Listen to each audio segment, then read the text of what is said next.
ভালোভাবে একটু মেখে নিয়েছি। এবার এগুলোকে বড়া শেপে ভেজে নেব। এর জন্য আমি একটি ফ্রাই প্যানে দিয়ে দিচ্ছি পরিমাণ মতো তেল। তেলটা একটু গরম হয়ে গেছে। এখন আমি বড়ার শেপে আস্তে আস্তে চামচের দ্বারা দিয়ে দিচ্ছি। আপনারা চাইলে হাত দিয়েও দিতে পারেন, আমি চামচ দিয়ে ভালো মনে করেছি, এজন্য চামচ দিয়ে দিয়েছি। চুলার আঁচটা মাঝারি আঁচে দিয়ে তারপর আমি এগুলোকে ভেজে নেব।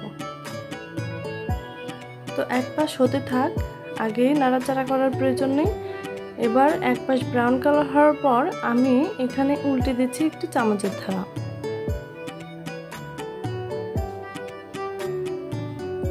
তো এভাবে আমি বেশ কিছুক্ষণ সময় নিয়ে উল্টে পাল্টে ভেজে নেব।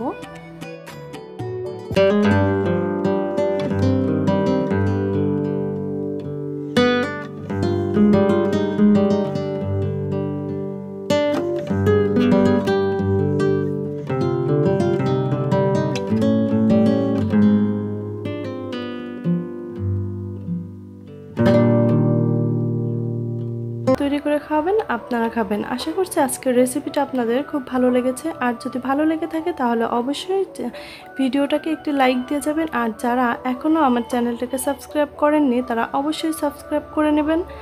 প্রিয়জনদের মাঝে ভিডিওটা শেয়ার করবেন। আজকের মতো এখানেই বিদায় নিচ্ছি। অন্য কোনো রেসিপি নিয়ে আবার আমি চলে আসবো আপনাদের সামনে। সেই পর্যন্ত আপনারা খুব ভালো থাকবেন আর আমার জন্য কিন্তু অবশ্যই দোয়া করবেন।